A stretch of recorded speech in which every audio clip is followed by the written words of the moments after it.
नमस्कार। Study academy channel पे आपका स्वागत है। Welcome to Study Academy. तो एसएससी जीके मैराथन का पार्ट 3 वीडियो है।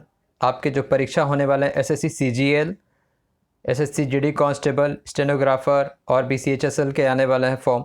तो एसएससी के जो भी परीक्षा होने वाले हैं, स्पेशली एसएससी सीजीएल जो अभी सबसे रिसेंट में होने वाले हैं, उसके लिए जीके मैराथन का सीरीज़ आपके लिए चलाया जा रहा है इस चैनल पर।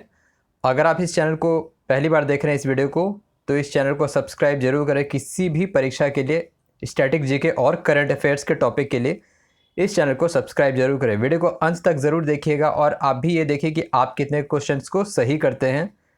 तो जीके जीएस का ये वीडियो सेट नंबर 3 है, SSC GK marathon part 3 video. 2 video पहले आ चुके हैं, उनसे अगर आपने नहीं देखा तो आप ज़रूर देखें चैनल पर जाके। और इसका एक प्लेलिस्ट भी है एसएससी जीके मैराथन, उसमें जाके आप देख सकते हैं इन सारे वीडियोस को। और रिसेंट में जो भी अपलोड किए गए समसामयिक घटना चक्र, उसे भी आप ज़रूर देखें, जो पिछले 6 महीने के करंट अफेयर्स का समावेश है। तो चलिए वीडियो को शुरू करते हैं। SSC GK marathon part 1 video. पहला सवाल है, भारतीय गणराज्य में वास्तविक कार्यकारी प्राधिकार शक्ति किसके पास होता है? यानी कि Republic in Indian Republic the real executive authority rest with. इसका सही जवाब होगा ऑप्शन ए।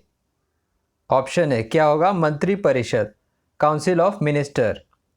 संविधान की धारा 74(1) में ये वर्णन है कि यह व्यवस्था की गई कि राष्ट्रपति की सहायता करने के लिए तथा उन्हें सलाह देने के लिए एक मंत्रिपरिषद होगा। ठीक है, और मंत्रिपरिषद होगा और उसके मंत्रिपरिषद जो होंगे वो होंगे प्रधानमंत्री। तो वास्तविक कार्यकारी प्राधिकार शक्ति है, ये दिया गया मंत्रिपरिषद को, काउंसिल ऑफ मिनिस्टर्स को, भारतीय गणराज्य में। तो इसका यही होगा आंसर, ऑप्शन ए। दूसरा सवाल है, निम्न में से कौन से राष्ट्रपति ने संविधान के 100वें संशोधन को स्वीकृति प्रदान की थी? यानी कि जो 100th अमेंडमेंट था कॉन्स्टिट्यूशन में, कौन से प्रेसिडेंट ने एसेंट दिया था उस बिल को? तो इसका सही जवाब होगा ऑप्शन बी, प्रणब मुखर्जी। प्रणब मुखर्जी जो भारत के 13वें राष्ट्रपति थे, 13वें राष्ट्रपति थे। इन्हें फिर भारत रत्न भी दिया गया, 13वें राष्ट्रपति थे। तो इन्होंने इस जो 100वें संशोधन को स्वीकृति प्रदान की थी कब? एक्ट ऑफ 2015 के तहत। 2015 में एक्ट ऑफ 2015 के तहत इस संशोधन को अपनी स्वीकृति प्रदान की थी, जिसका जो मेन ये है वो है भूमि सीमा समझौता, लैंड बाउंड्री एग्रीमेंट। भारत और बांग्लादेश के बीच को जो टेरिटरी है, लैंड टेरिटरी है, उस पे ये निर्धारित था ये संशोधन। तो भूमि सीमा समझौता, इसको दूसरे लैंग्वेज में कहा जाता है। अगर आपसे पूछा जाएगा परीक्षा में भूमि सीमा समझौता का जो संशोधन हुआ था वो कौन सा संशोधन था, तो आप ऑप्शन में करेंगे टिक, 100वां संशोधन। तो लैंड बाउंड्री एग्रीमेंट इसे कहा जाता है। और बात करें प्रणब मुखर्जी, तो ये भारत के 13वें राष्ट्रपति थे। 2012 से 2017 के बीच इनका कार्यकाल था। इस चैनल पे एक वीडियो है 1950 से 2022 तक के सभी राष्ट्रपति, उस वीडियो को आप ज़रूर देखें। उसमें बहुत डिटेल में बताया गया है 2012 से 2017, 2022, 1950 से 2022 तक के सभी राष्ट्रपति, उस वीडियो को आप ज़रूर देखें। तो इसका जवाब होगा प्रणब मुखर्जी। इन्होंने ही स्वीकृति प्रदान की थी 100वें संशोधन को। निम्नलिखित में से कौन से रूप में लौह एस की बहुलता होती है? मतलब जो ऑप्शन में आप देख रहे हैं, किसमें मल्टीप्लिसिटी ऑफ आयरन सबसे ज़्यादा जो होता है क्वांटिटी में? इस चारों ऑप्शन में होता है सबसे ज़्यादा Fe2O3 में। Fe2O3 जिसको कहा जाता है मैग्नेटाइट, आयरन लौह का और है मैग्नेटाइट, तो इसमें सबसे ज़्यादा होता है लौह एस की बहुलता होती है मैग्नेटाइट Fe2O3 और Fe3O4 जिसको कहा जाता है हेमेटाइट। ये दोनों लौह के अयस्क हैं, मैग्नेटाइट और हेमेटाइट, Fe2O3 और Fe3O4। अनाज के परिरक्षण के लिए किस पदार्थ का प्रयोग किया जाता है? यानी कि फूड ग्रेन्स के प्रिजर्वेशन के लिए किसका प्रयोग किया जाता है? इसका जवाब होगा option D, sodium benzoate. Sodium benzoate क्या है? बेंजोइक एसिड का सोडियम सॉल्ट होता है। इसका केमिकल फॉर्मूला है Na(C6), सोडियम कार्बन है C6H5 हाइड्रोजन और CO2, ये इसका फॉर्मूला। आपसे ये भी पूछ दिया जाएगा परीक्षा में, पूछा ही गया ये एक सवाल कि सोडियम बेंजोएट में कौन कौन से एलिमेंट के एटम होते हैं, सोडियम का, कार्बन का, हाइड्रोजन का और ये ऑक्सीजन का भी। तो सोडियम बेंजोएट, इसी बेंजोइक एसिड का सोडियम सॉल्ट होता है सोडियम बेंजोएट, जो कि फूड प्रिजर्वेशन में काम आता है, फूड प्रिजर्वेटिव में इसका काम आता है। The disease caused by asbestos, तो अभ्रक से होने वाली बीमारी का नाम क्या है? इसका नाम है एम्फाइसीमा। एम्फाइसीमा जो कि एक क्रॉनिक लंग डिजीज़ है। एस्बेस्टस का जो डस्ट फ्यूम्स होता है, नेचुरली अकरिंग होता है, उसी से ये सब चीज़ हो जाता है, एम्फाइसीमा डिजीज़। और ये जो एस्बेस्टस है ये फाइब्रस सिलिकेट मटेरियल होता है, नेचुरली अकरिंग फाइब्रस सिलिकेट का ही सिलिकेट मिनरल होता है एस्बेस्टस। आपको बताना है कि भारत में सबसे ज़्यादा अभ्रक किस राज्य में पाए जाते हैं? कौन सा राज्य है जहां अभ्रक सबसे ज़्यादा पाया जाता है? अगला सवाल है, the grand canyon located on, grand canyon किस नदी पे है? कैनियन यानी कि घाटी जो होता है ये है, इसका सही जवाब होगा ऑप्शन सी, कोलोराडो नदी। कोलोराडो नदी जो कि एरिजोना में है, एरिजोना में है ये। तो ग्रैंड कैनियन जो है इसी पे है। ये जो फॉर्म हुआ था जियोलॉजिकल एक्टिविटी और इरोजन से बन गया था, ग्रैंड कैनियन घाटी बन गया था नदी पे। तो ये कोलोराडो नदी पे है Grand Canyon. Which university become famous in post Gupta era, गुप्तोत्तर काल में कौन सा विश्वविद्यालय प्रख्यात हुआ? इसका सही जवाब होगा option D, Nalanda. Nalanda university जो कि गुप्त काल के बाद फेमस हुआ। और इसको जो नालंदा यूनिवर्सिटी है इसकी खोज किसने की थी? कुमारगुप्त ने। यह भी सवाल बहुत बार पूछा गया है। कुमारगुप्त ने खोज की थी नालंदा यूनिवर्सिटी की। और गुप्त काल का जो कार्य ये था 3री शताब्दी से 543 ईस्वी तक, यहाँ तक था गुप्त काल का ये शासन। तो नालंदा यूनिवर्सिटी, नालंदा विश्वविद्यालय काफ़ी प्रख्यात हुआ गुप्त काल के बाद। भारत में चरमपंथी आंदोलन के जनक कौन थे? चरमपंथी आंदोलन यानी एक्सट्रीमिस्ट मूवमेंट, तो इसके थे बाल गंगाधर तिलक। बाल गंगाधर तिलक जो कि एक्सट्रीमिस्ट के लीडर थे। ये भी बहुत फेमस है, क्वेश्चन है। जो लाल बाल पाल आप जानते हैं, लाल बहादुर शास्त्री, बाल गंगाधर तिलक और बिपिन चंद्र पाल, इन तीनों को ही कहा जाता है लाल बाल पाल। ये सब चरमपंथी के मतलब ये थे, मेंबर थे। और मॉडरेट और एक्सट्रीमिस्ट में जो स्प्लिट हो गया था सूरत, कांग्रेस के सूरत सेशन में 1907 में, नरम दल और गरम दल के बीच ये हो गया था, स्प्लिट हो गया था 1907 में।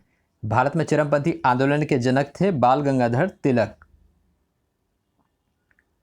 IMF international monetary fund came into existence with, तो इंटरनेशनल मॉनेटरी फंड का गठन किसके तहत हुआ? इसका हुआ option C, Bretton Woods conference. Bretton Wood एक जगह है यूएस में, वहीं हुआ था कॉन्फ्रेंस, 1944 में हुआ था और ये बना 1945 में। दोनों कहा जा सकता है। 1944 में गठन हुआ और शुरुआत हुआ IMF इंटरनेशनल मॉनेटरी फंड 1945 में। ये एक फिनेंशियल एजेंसी है संयुक्त राष्ट्र की, वित्तीय संस्था है संयुक्त राष्ट्र की। और हेडक्वार्टर इसका कहाँ है? वॉशिंगटन में, अमेरिका के वॉशिंगटन में इसका हेडक्वार्टर है। किसका? IMF international monetary fund. इसकी MD कौन है? क्रिस्टालिना गॉर्जीवा। क्रिस्टालिना गॉर्जीवा महिला है ये मैनेजिंग डायरेक्टर हैं IMF की, इंटरनेशनल मॉनेटरी फंड। ये भी लोन देता है, आप न्यूज़ में पढ़ते होंगे, भारत को अलग अलग सपोर्टिव लोन देता है। और ये ब्रेटन वुड जगह है USA में जहाँ ये गठन हुआ था IMF इंटरनेशनल मॉनेटरी फंड, अंतर्राष्ट्रीय मुद्रा कोष इसको भी दूसरे शब्दों में कहते हैं। अगला सवाल है, प्रिज्म में प्रकाश के विभिन्न रंगों का विभाजन किसके द्वारा होता है? जो व्हाइट लाइट का स्प्लिट होता है वो किस कारण होता है? डिस्पर्सन से। डिस्पर्सन प्रकाश का परिक्षेपण। ये जो प्रिज्म है इससे व्हाइट लाइट पास करता है, इधर जाता है, डेविएट करता है अलग अलग रंगों में, 7 रंगों में, ठीक है, 7 रंगों में अलग अलग ये होता है, V से लेके R तक। VIBGYOR, violet, indigo, blue, green, yellow और ऑरेंज, फिर लाल, इस सीक्वेंस में डेविएट करता है विबग्योर वायलेट का, वायलेट से लेके रेड तक। तो डिस्पर्सन यानी कि प्रकाश का परिक्षेपण से जो स्प्लिट होता है सफ़ेद प्रकाश का अलग अलग विभिन्न रंगों में विभाजन होता है, तो इसको कहते हैं dispersion of light. Dispersion of light इसको कहा जाता है।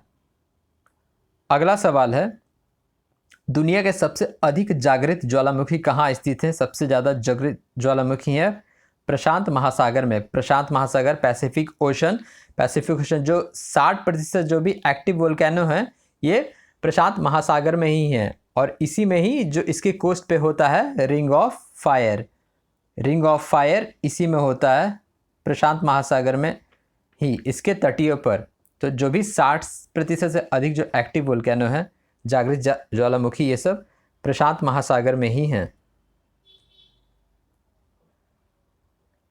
मेदम मेफी एक पूर्वज पूजा उत्सव है, किस राज्य में मनाया जाता है? मेदुम मेफी इस बार के सीजीएल 2021 अप्रैल में पूछा गया ये सवाल है, 2021 में पूछा गया था। सभी सवाल जो आप देख रहे हैं एसएससी के या फिर किसी परीक्षा में पूछा गया ही है। इस वीडियो सीरीज में जो भी सवाल आप देखेंगे पूछा गया ही सवाल है। तो ये मेदम मेफी किस राज्य का पूर्वज का पूजा उत्सव है? इसका सही जवाब होगा ऑप्शन बी, असम। असम का ये उत्सव होता है Medam Mephi, ancestor worship festival in Assam. Bharat में वन जंगल क्षेत्र का कितना प्रतिशत पारिस्थितिकी संतुलन को बनाए रखने के लिए आवश्यक है? यानी कि इकोलॉजिकल बैलेंस को बनाने के लिए जो फॉरेस्ट कवर होना चाहिए कितना होना चाहिए? ऑप्शन डी 33.3%, मतलब इतना होगा as per national forest policy of 1952 1952 के फॉरेस्ट पॉलिसी के अनुसार जो है ये लैंड एरिया का 33.3% होना चाहिए। ये वन का जो जंगल क्षेत्र है इतना होना चाहिए इकोलॉजिकल डाइवर्सिटी को बैलेंस रखने के लिए। आँखों में रंगों की दृष्टि का कारण क्या होता है? कलर विजन, तो ये होता है कोन्स होता है। इसके जो कोन्स होता है इसमें ना लाइट सेंसिटिव पिगमेंट होता है, उसका नाम है ऑप्सिन्स। रोडोप्सिन्स आपने सुना होगा, लेकिन रॉड्स नहीं होता। ऑप्सिन्स जो होता है लाइट सेंसिटिव पिगमेंट होता है कोन्स में, खास करके 3 तरह के वेवलेंथ के लिए, तरंग दैर्ध्य के लिए, रेड, ब्लू और ग्रीन जो प्राइमरी कलर है उसके लिए। तो आंखों में जो रंगों की दृष्टि का कारण होता है वो इसी की वजह से होता है, कोन्स की वजह से होता है। कीड़े कीट पतंगी द्वारा परागण किए हुए पराग के दाने कैसे होते हैं? यानी कि पॉलिन ग्रेन्स जो पॉलिनेशन होता है वो कैसा होता है? इसका सही जवाब होगा option B, rough and sticky, चिपचिपा और खुरदरा। रफ एंड स्टिकी होता तभी तो पॉलन संभव है कीट पतंगों के द्वारा। रफ एंड स्टिकी होता है ऑप्शन बी। बाणभट्ट किस शासक के दरबार कवि थे? बाणभट्ट, तो इसका सही जवाब होगा ऑप्शन ए, हर्षवर्धन। तो बाणभट्ट जो कि 7वीं शताब्दी में संस्कृत के कवि और लेखक थे भारत में, और हर्षवर्धन का कार्यकाल था 606 से 647 सीई तक हर्षवर्धन का कार्यकाल था, ये भी आप याद रखिएगा। तो इसी के कोर्ट पोएट थे बाणभट्ट। मुगल चित्रकला किस शासन में अपने शीर्ष ऊंचाइयों पर था? मुगल जो पेंटिंग है ये था ऑप्शन डी, शाहजहां के कार्यकाल में था। आपसे एक सवाल पूछता हूँ, कमेंट बॉक्स में आप जरूर बताएं, क्या आप बता सकते हैं शाहजहां का कार्यकाल कब से कब तक था जो मुगल काल था? तो मुगल चित्रकला सबसे ज़्यादा शाहजहां के ही कार्यकाल में अपने शीर्ष चरम पर था। संयुक्त राष्ट्र के महासचिव को कौन नियुक्त करता है? Secretary general of UNO, United Nation Organization. इसका सही जवाब होगा option D, general assembly on recommendation of security council. Security council रक्षा काउंसिल के रिकमेंडेशन पे ये जो है जनरल असेंबली यानी आम सभा यही नियुक्त करता है। Article 97 of the charter of United nation, संयुक्त राष्ट्र के चार्टर का अनुच्छेद 97 कहता है कि जनरल असेंबली ही संयुक्त राष्ट्र के महासचिव को नियुक्त करेगा। सेक्रेटरी जनरल अभी कौन है वर्तमान में? एंटोनियो गुतरस जो कि पुर्तगाल के हैं, इनका कार्यकाल और 5 वर्षों का हो गया, तो ये 2026 तक रहेंगे एंटोनियो गुतरस। तो ये है पुर्तगाल के अभी संयुक्त राष्ट्र के महासचिव।